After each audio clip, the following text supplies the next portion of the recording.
Okay, so we have this question in front of us, let's discuss this question first. इसमें भी आपको WACC निकालना है book value और मार्केट वैल्यू के बेसिस पे। क्वेश्चन को डिस्कस करते हैं, उसके बाद में क्वेश्चन को पढ़ते हैं, डिस्कस करते हैं, उसके बाद में उस क्वेश्चन को सॉल्व करेंगे।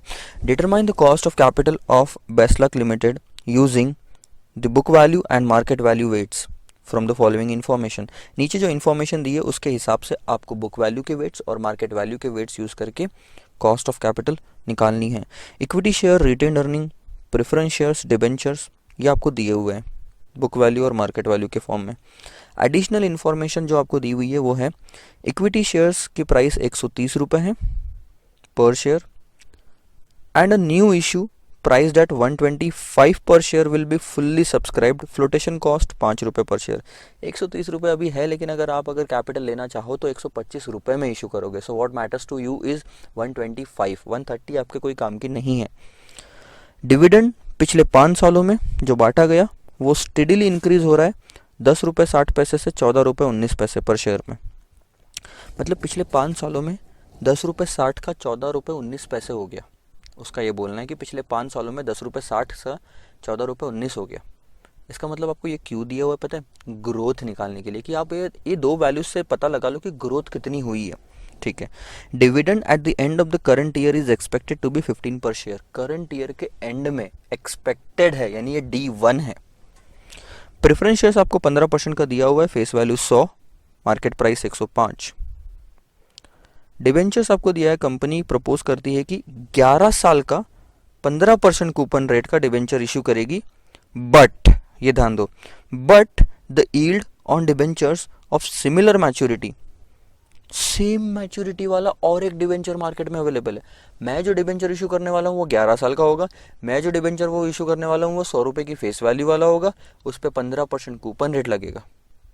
लेकिन ऐसा सेम डिबेंचर मार्केट में अवेलेबल है और उस पर रिटर्न 16% मिल रहा है और फ्लोटेशन कॉस्ट 2% है।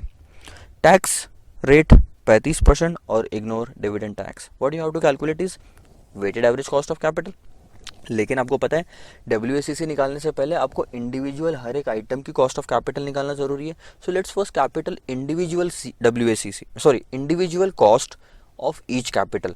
केई, cost of preference shares, cost of retain earnings और कॉस्ट ऑफ डिबेंचर्स। ये 4 कॉस्ट निकल जाए तो फिर हम डब्ल्यूएसीसी भी निकाल लेंगे।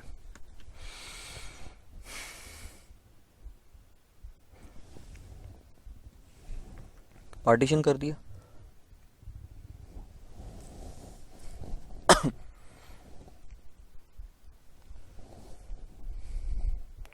पहले ले लेते हैं इक्विटी की।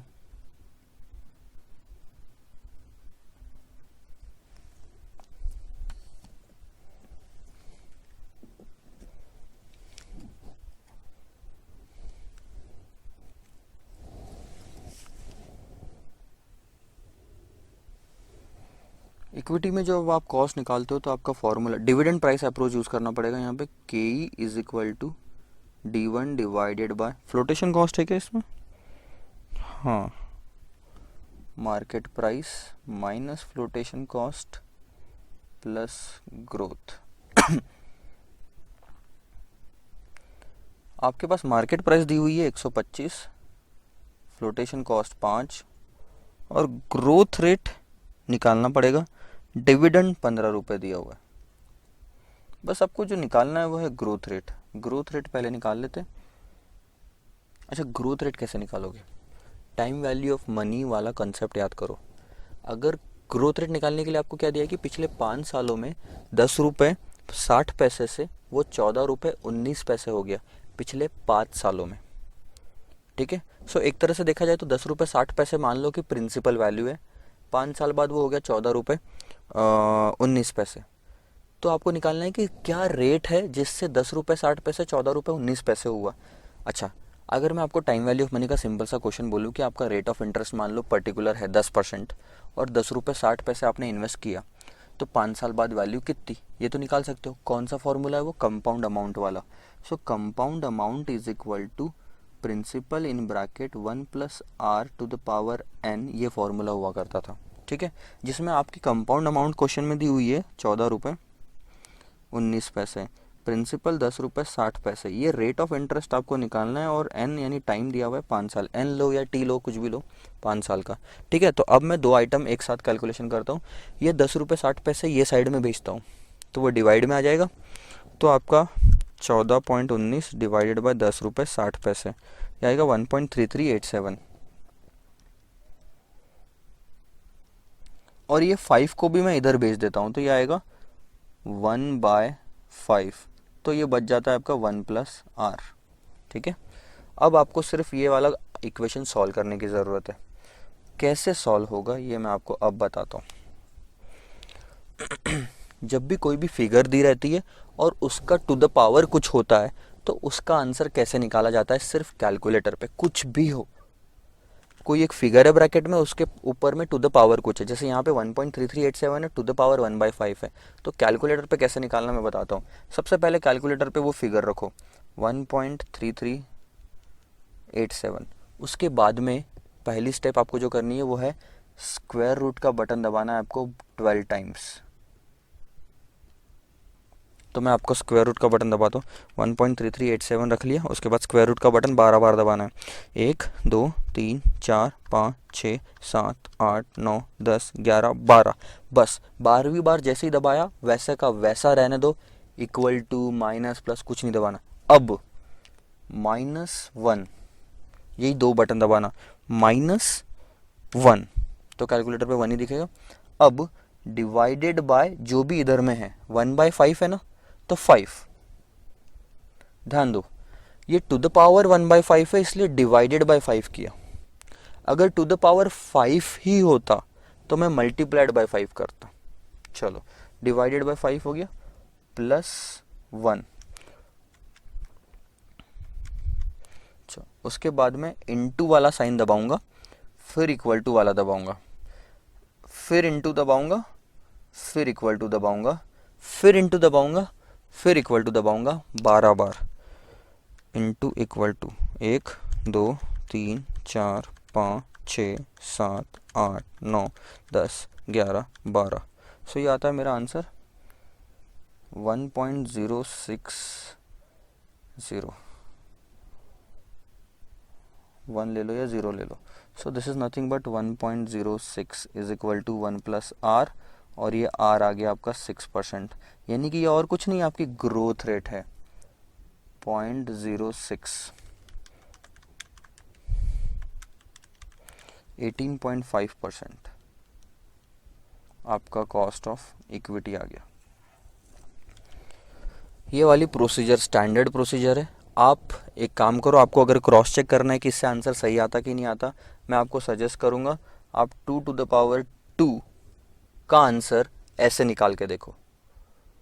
आपको तो ये पता है 2 to the power 2 4 आता है, लेकिन ऐसे निकाल के देखो 4 आता क्या आएगा, 3.9999999999 ऐसा आता है वो आंसर, यानी 4। चलो तो ये एक चीज़ हो गई, मेरी कॉस्ट ऑफ इक्विटी निकल गई। दूसरा आइटम लेते हैं।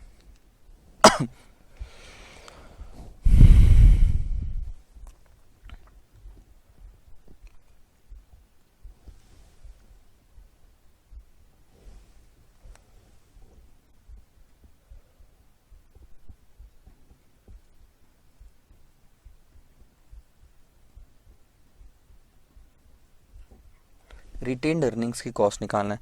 सी मैंने बोला था आपको कॉस्ट ऑफ इक्विटी और cost of retained earnings same होता है, ठीक है, लेकिन सिर्फ एक डिफरेंस होता है। कॉस्ट ऑफ इक्विटी बोले तो मार्केट से शेयर्स इशू करने की कॉस्ट। तो मार्केट से शेयर इशू करते हो तो मार्केट में आप लोगों की सर्विसेज लेते हो पैसा कलेक्ट करने के लिए, है ना, तो आपको फ्लोटेशन कॉस्ट आती है। लेकिन रिटेन्ड अर्निंग अपना ही पैसा अपने ही पास रखा तो बाहर वालों की सर्विसेज लेने की ज़रूरत नहीं, तो बाहर वाले को फ्लोटेशन कॉस्ट देने की ज़रूरत नहीं। तो ये फॉर्मूला और ये फॉर्मूला सेम रहेगा, सिर्फ एक डिफरेंस, फ्लोटेशन कॉस्ट नहीं लगती रिटेन्ड अर्निंग में क्योंकि मेरा पैसा मेरे ही पास पड़ा हुआ है। सो हम इसको अगर लिखेंगे तो cost of retained earning dividend market price plus growth. So dividend is 15, market price 125 और ग्रोथ 6।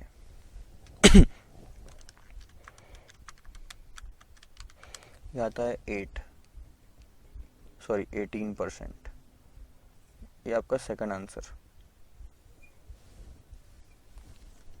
उसके बाद में क्वेश्चन में दिया है प्रेफरेंस शेयर्स, तो प्रेफरेंस शेयर्स की कॉस्ट निकाल लेते हैं।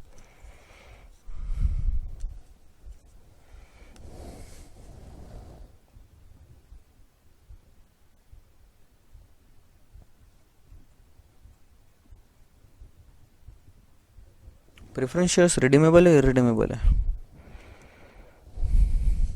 इरिडीमेबल प्रेफरेंस शेयर्स, यहाँ पे कहीं भी डिटेल आपको ये नहीं दी है कि ये प्रेफरेंस शेयर्स रिडीमेबल है। सो कहानी और सिंपल बन जाती है अपनी। तो cost of preference shares, preference dividend divided by net proceeds. अगर आपको याद होगा इरिडीमेबल प्रेफरेंस शेयर्स की कॉस्ट कैसे निकालते हैं। प्रेफरेंस शेयर 15% है, फेस वैल्यू 100, सो 15 रुपये का प्रेफरेंस डिविडेंड मिलेगा। प्रेफरेंस डिविडेंड का रेट फेस वैल्यू पे लगता है, और नेट प्रोसीड्स आपको नीचे 105 दी हुई है। कहीं और कुछ है तो देख लेता हूँ मैं एक बार। आएगा 14.29%।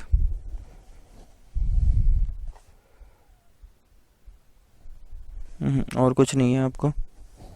14.29%।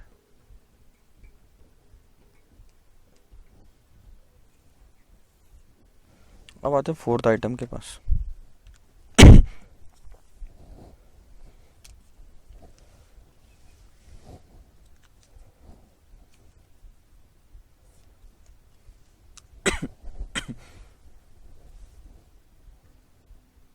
डिबेंचर्स।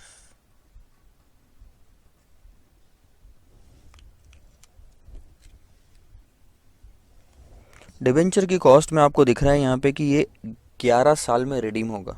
11 साल में रिडीम होगा तो इसकी कॉस्ट निकालने का फॉर्मूला क्या बनता है, रिडीमेबल वाला। रिडीमेबल वाला आपका फॉर्मूला बनता है K D is equal to interest 1 minus tax plus redemption value minus net proceeds और divide by number of years कितने बचे हुए हैं, redemption value plus net proceeds divided by 2। जितनी डिटेल हो सकती है हम वो ले लेते हैं। यहाँ फेस वैल्यू आपको नहीं दी है क्वेश्चन में कि डिबेंचर की फेस वैल्यू कितनी होती है, तो 100 रुपये हम अजम्पशन लेते हैं। तो 100 रुपये के हिसाब से इंटरेस्ट आएगा आपका कुछ 15% है ना, तो 15 1 minus 0.35 is the tax plus redeemable at par लिखा है क्या, कुछ डिटेल नहीं दी हुई है क्वेश्चन में, तो रिडीमेबल एट पार मानते हैं उसको 100 रुपये। अच्छा, नेट प्रोसीड्स अब कितनी होगी इसका कैलकुलेशन अलग से करना पड़ेगा, डिवाइडेड बाय 11 और ये हो जाएगा 100 प्लस डिवाइडेड बाय 2। तो हमको बस एक कैलकुलेशन निकालना है, वो है net proceeds. Net proceed depend करता है आज की मार्केट प्राइस पे, ठीक है।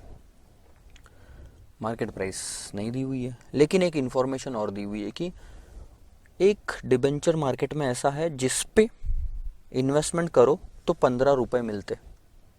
मान लो एक इन्वेस्टमेंट मार्केट में डाला तो 15 रुपये मिलेंगे एंड दैट इज 16% रिटर्न। तो लॉजिकली अगर आप देखो तो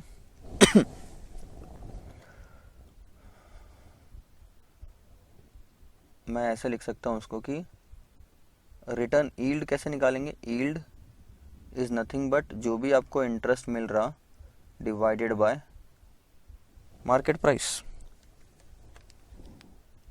यानी मार्केट प्राइस पे आपने इन्वेस्टमेंट किया और उस पर इतना इंटरेस्ट मिल रहा, इंटरेस्ट कितना मिलेगा 15 रुपये, या फिर मैं 15 रुपये इंटरेस्ट मिलेगा, मार्केट प्राइस नहीं पता, और यील्ड कितना है हमारा 16%। तो कितना, ये 16 को इधर लेके आ जाओ और मार्केट प्राइस को उधर लेके चले जाओ, तो आपको मार्केट प्राइस पता चल जाएगी कितनी है। मार्केट प्राइस 15 बाय 0.16 आ जाएगा, दैट्स 93.75, ठीक है। उसके बाद में आपको नेट प्रोसीड्स निकालना है, तो market price minus flotation cost, market price is 93.75, flotation cost कितनी 2 रुपये, 2 रुपये हम 100 रुपये पे लगाएंगे, फेस वैल्यू जो भी रहेगी, सो 2 रुपये ये लग रही है आपकी। सो आपका नेट प्रोसीड्स आ गया 91.75। यार समझ में आ रहा है ये चीज़ आपको, फिर से एक बार मैं रिपीट करता हूँ, ध्यान दो।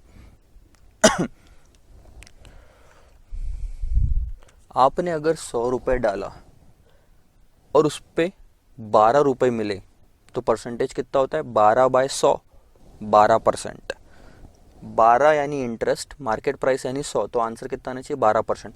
अब मैंने आपको 12% दे दिया और 12 दे दिया, तो आप क्या ये 100 रुपये निकाल सकते हैं? हाँ, ये 12 रुपये डिवाइडेड बाय 12%, 12 रुपये डिवाइड बाय 12% करोगे तो 100 आएगा। वैसे मैं बोल रहा हूँ 15 रुपये डिवाइड बाय 16%, तो आपको मार्केट प्राइस पता चल गई। अब इसमें से फ्लोटेशन कॉस्ट माइनस कर दो तो आपको नेट प्रोफिट्स पता चल जाएगा 91.75, वो मैं यहाँ ले लूँगा। अब सॉल्व करते हैं उसको। तो ये आता है 9.75,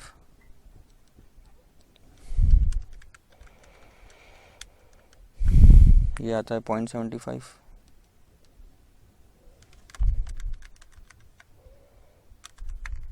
ये आता है 193.75, 95.875।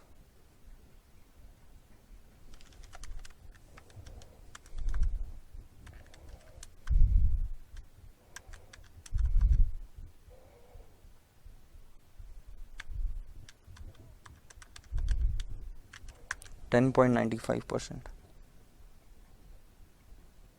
This is your KD। सो अब आपकी सारी डिटेल आई थिंक आ चुकी है।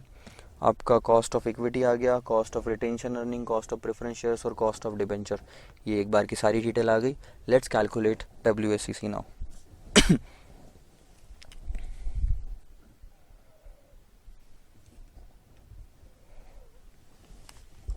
First item book value weights पे,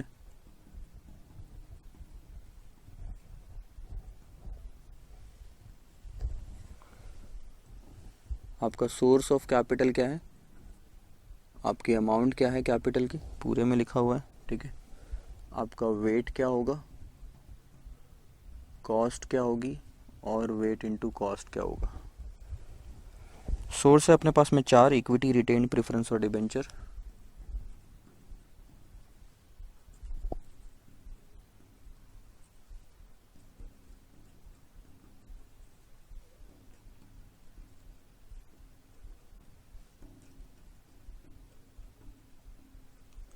अमाउंट ले लेते, 1, 20, 30, 9 और 3, 60, सॉरी 1,20,00,000, फिर 30 लाख, 9 लाख और 36 लाख।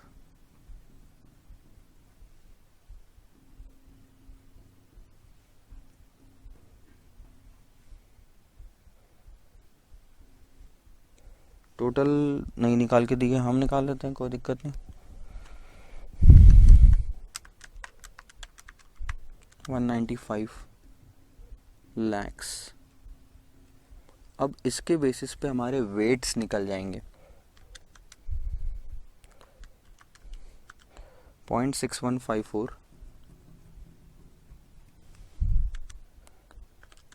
0.1538, 0.0461, 2 आ रहा, 0.1846। कॉस्ट हमने निकाल लिए तो वो ले लेते हैं। इक्विटी 18.5, ये है 18, 14.29 इज प्रेफरेंस और 10.95 इज डिवेंचर। मल्टीप्लाई कर लेते हैं, 11.38,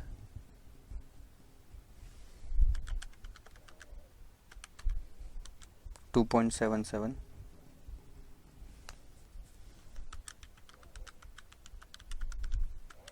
0.66,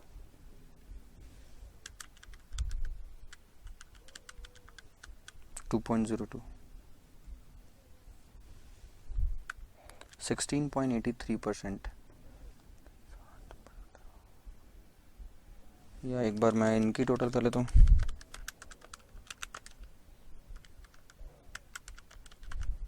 %16.83%। This is your WACC। ये था WACC बुक वैल्यू के वेट्स पे। अब WACC निकालते हैं हम मार्केट वैल्यू के वेट्स पे।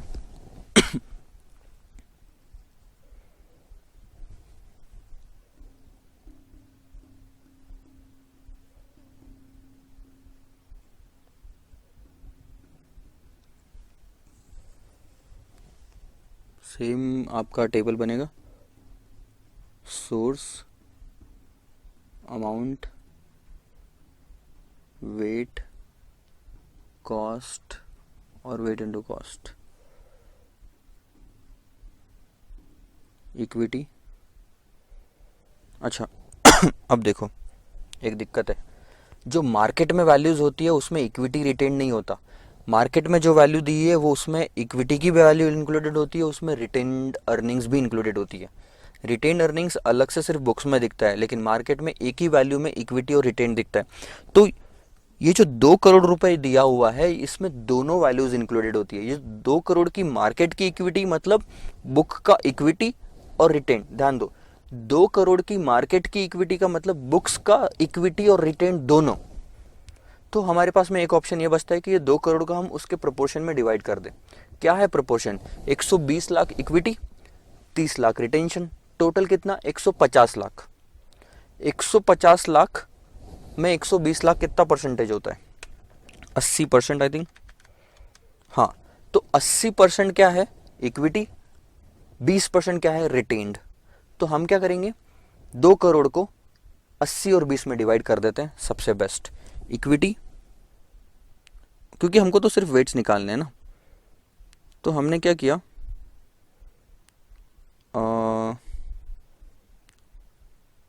80% यहाँ ले लिया, दैट इज 120/150। सो 80% 2 करोड़ का अगर आप बोलोगे तो 160 लाख आता रिटेन्ड अर्निंग्स।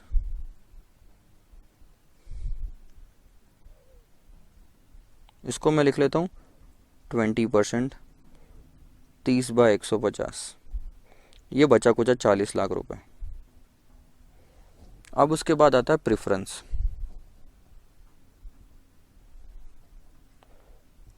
प्रेफरेंस शेयर्स में बुक्स की वैल्यू कितनी? 9 लाख रुपए थी और फेस वैल्यू हम कितनी ले रहे थे?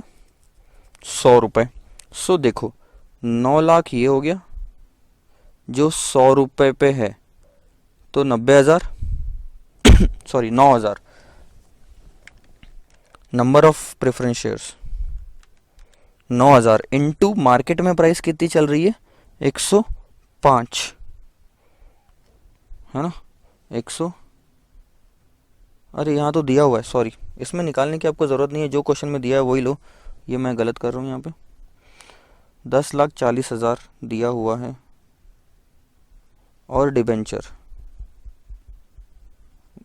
अपने मन से मत निकालो, ऑलरेडी क्वेश्चन में दिया हुआ है वही उठाना है आपको, 33,75। ठीक है, अब इन सब की टोटल कर लेते हैं।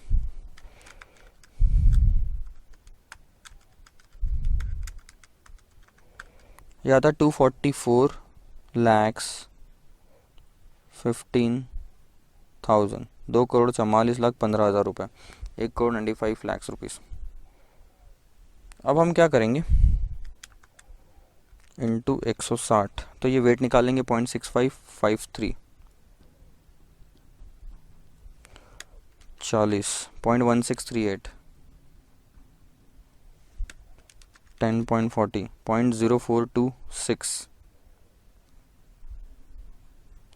और 33.75, 0.1382। और वही सारी कॉस्ट हम वापस ले लेते हैं, 18.50, 18, 14.29 और 10.95।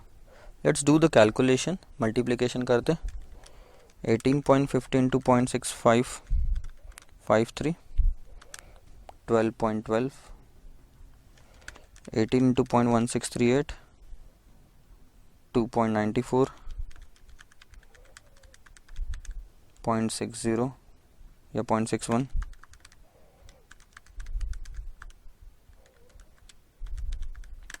और 1.51।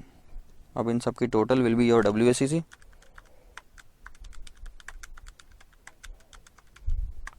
17.18% WACC on market value weights. So these two are your answers. यहाँ नोट डाउन कर लेता हूँ, यहाँ मान लो एक मैंने बॉक्स बना दिया, तो समझ में आ जाएगा आपके दो आंसर कौन कौन से। This is how we calculate weighted average cost of capital. आपको एक आइडिया तो आ ही गया होगा काफ़ी कुछ कि कैसे WACC निकाला जाता है। पहले इंडिविजुअल कॉस्ट, उसके बाद में आप WACC निकालते हो। ये कॉस्ट 16.83% है 195 लाख यूज़ करने की। ये 17.18% कॉस्ट है 244 लाख रुपए यूज़ करने की। ओवरऑल कॉस्ट ऑफ कैपिटल बोल सकते हो, KO बोल सकते हो, और ये हमेशा आफ्टर टैक्स होती है क्योंकि ये सारे कॉस्ट आफ्टर टैक्स है। नोट डाउन कर लो आंसर्स को। इस क्वेश्चन में अगर आपको कोई भी दिक्कत हो तो ज़रूर पूछिएगा। क्वेश्चन थोड़ा बड़ा था तो please watch it again if you want to, and please feel free to ask me doubts. Next lecture पे मूव करते हैं नए क्वेश्चन के साथ में। होपफुली उसमें कुछ नया हम देखेंगे। तब तक के लिए बाय बाय।